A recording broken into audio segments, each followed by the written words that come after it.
la conférence a décidé de confier la présidence en exercice à son Excellence le capitaine Thomas Sankara.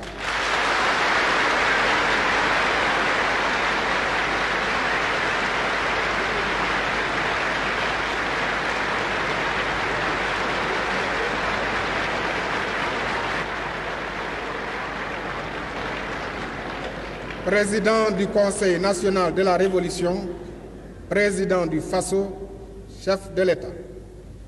Cette présidence que vous nous confiez est-elle pour nous dire de présider passivement à l'agonie et à la mort sans espoir de résurrection de la CEDEAO?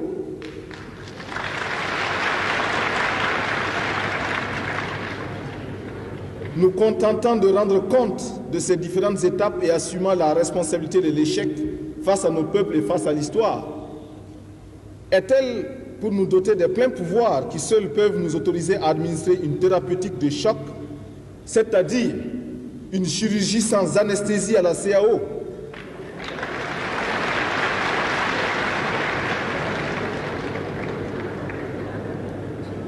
Sans tuer le malade, il faut tuer la maladie et radicalement.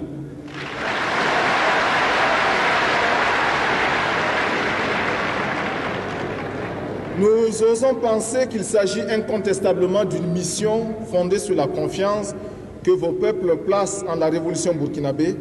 C'est pourquoi nous n'avons pas hésité et nous n'hésiterons pas une seconde pour mener une lutte intransigeante et sans compromission contre toutes les gangrènes et les mauvaises herbes qui ont transformé la CEDEAO en navire sans commandement, livré aux caprices et aux humeurs d'une camarilla de truands profondément convaincus de leur impunité.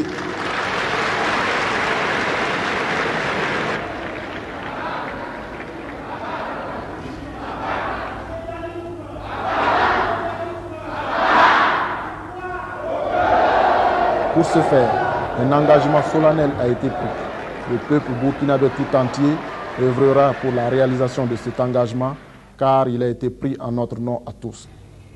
Nous prenons l'engagement solennel devant tous les peuples des États de la CEDEAO que nous leur présenterons dans un an, soit un acte de décès, soit un acte de naissance, de nouvelles conditions pour l'évolution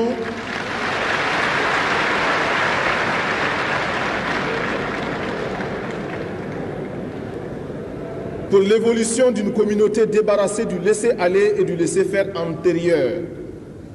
Là-dessus, il n'y a aucune illusion à se faire. Notre crédibilité et notre dignité nous imposent de respecter scrupuleusement les engagements souscrits auprès de nos partenaires financiers. Il nous reviendra de savoir mériter leur confiance par notre humilité, l'austérité dans notre train de vie et notre rigueur dans la gestion quotidienne des finances qu'ils mettront à notre disposition pour la réalisation des projets en cours ou à venir. À travers les articles de presse, l'opinion internationale, nos peuples et nos amis sincères de par le monde ont appris qu'au moment où l'ignorance, la faim et la sécheresse sévissaient de plus belle dans nos pays, une bande de joyeux copains et de coquins empilait nos milliards sous le paillasson dans un scénario digne de celui d'un feuilleton à scandale. Mais que l'on se rassure, nous en rechercherons les coupables et pour cela, nous ne nous laisserons point divertir dans l'espèce de colin maillard dans lequel on tente de banaliser le crime et de laisser fuir le criminel.